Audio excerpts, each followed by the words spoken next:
Hi అండి, welcome back to our channel. ఈరోజు జరగబోయే సీరియల్లో అసలు కళ్యాణ్ ఎలాంటి నిజాలు చెప్పబోతున్నాడు, కళ్యాణ్ చెప్పే మాటలకి అసలు కావ్యకి ఎందుకు డౌట్ వస్తుందో తెలుసుకోబోతున్నాం. సో ఎలాంటి లేట్ లేకుండా డైరెక్ట్ సీరియల్కి వెళ్ళిపోదామండి. సీరియల్కి వెళ్ళే ముందు చిన్న రిక్వెస్ట్ అండి, మీరు కనుక మన ఛానల్ని ఫస్ట్ టైం చూస్తున్నట్టయితే తప్పకుండా సబ్స్క్రైబ్ చేసుకోండి.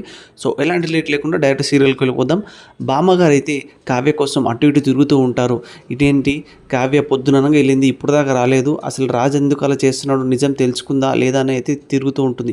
అదే టైంలో కావ్య అయితే వచ్చి, ఏంటి బామ్మ అంత కంగారు పడుతున్నారంటే, నీకోసమేనే, నువ్వు పొద్దుననగా వెళ్ళావు, ఇప్పుడు దాకా రాలేదు, ఏమైందా అని అంటుంటుంది.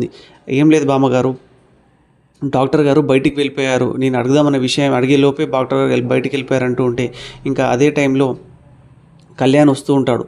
ఇంకా బామ్మగారు అయితే కావ్యతో ఇలా అంటూ ఉంటారు, వాడు వస్తున్నాడు, కొద్దిసేపు సైలెంట్గా ఉండు అంటూ ఉంటుంది.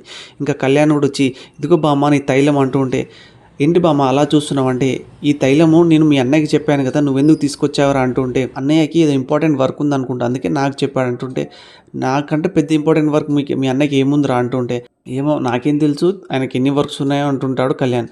ఇంకా కళ్యాణ్ ఒక్కసారిగా, ఏంటి వదిన అంత కంగారుగా ఉన్నావు, డాక్టర్ని కలవలేదా అంటుంటే, అప్పుడే కావ్య కూడా, నేను డాక్టర్కి కలవలేదన్న విషయం మీకెలా తెలుసు అంటుంటే, కళ్యాణ్ అదే అదే వదిన స్వాతి చెప్పింది అంటే, నేను డాక్టర్ని కలవడానికి వెళ్ళాలన్న విషయం స్వాతికి తెలుసు, ఓకే ఒప్పుకుంటాను, నేను అసలు డాక్టర్ని కలవలేదన్న విషయం మీకు ఎలా తెలుసు కవి గారు అని అడుగుతూ ఉంటుంది కావ్య.